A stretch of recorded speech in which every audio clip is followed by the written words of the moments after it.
சென்னை எழும்பூரில் அதிமுக சார்பில் நடைபெற்ற இஃப்தார் நிகழ்ச்சியில் பணம் திருடப்பட்ட நிலையில் தற்பொழுது கைது நடவடிக்கை மேற்கொள்ளப்பட்டிருக்கிறது. இதனை அண்மை செய்தியாக பார்த்து வருகிறோம். ரூபாய் 10,500 திருடிக் கொண்டு தப்ப முயன்றவரை கையும் களவுமாக அங்கிருந்தவர்கள் பிடித்திருக்கிறார்கள். தற்பொழுது அவர் கைது செய்யப்பட்டிருக்கிறார்.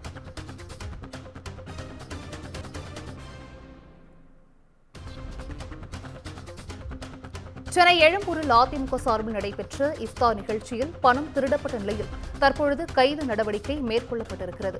கூடுதல் விவரங்களை செய்தியாளர் சுப்பிரமணியன் வழங்கிட கேட்கலாம். சுப்பிரமணியன் வணக்கம். இது குறித்தான முழு விவரங்கள். அதிமுக இஃப்தார் நோன்பு திறக்கும் நிகழ்ச்சியில் பணம் திருடப்பட்ட சம்பவம் அதிர்ச்சியை ஏற்படுத்தியிருக்கிறது. ஏற்கனவே இதற்கு முன்பாக தமிழக வெற்றி கழகத்துடைய இஃப்தார் நோன்பு திறக்கும் நிகழ்ச்சியில் பணம் திருடப்பட்ட சம்பவம் நிகழ்ந்தது. அதே போல அதிமுகவின் சார்பில் நடத்தப்பட்ட நிகழ்ச்சியிலும் பணம் திருடப்பட்ட சம்பவம் என்பது நிகழ்ந்திருக்கிறது. சென்னை எழும்பூரில் அதிமுக சார்பில் நேற்று இஃப்தார் நோன்பு திறக்கும் நிகழ்ச்சி நடந்தது. இதில் முன்னாள் முதலமைச்சர் எடப்பாடி பழனிசாமி கலந்து கொண்டார். இதில் 500க்கும் மேற்பட்ட இஸ்லாமியர் பங்கேற்றனர்.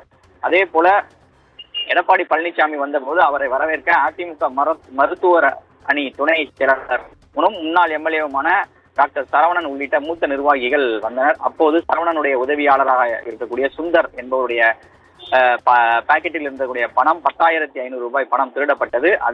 இது தொடர்பாக எழும்பூர் காவல் நிலையத்தில் புகார் அளிக்கப்பட்டது. போலீசார் விசாரணை மேற்கொண்டார்கள்.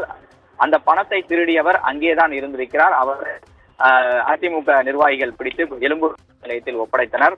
விசாரணையில் அவர் தருமபுரி மாவட்டத்தைச் சேர்ந்த ராஜ்குமார் என்பது தெரிய வந்தது. அரசு போக்குவரத்து கழகத்தில் நடத்துனராக இவர் பணியாற்றி இருக்கிறார். ஒழுங்கீன நடவடிக்கை காரணமாக இவர் வேலையிலிருந்து நீக்கப்பட்டார் என்பது விசாரணையில் தெரிய வந்திருக்கிறது. ராஜ்குமாரை எழும்பூர் போலீசார் நீதிமன்றத்தில் ஆஜர்படுத்தி சிறையில் அடைத்திருக்கின்றனர்.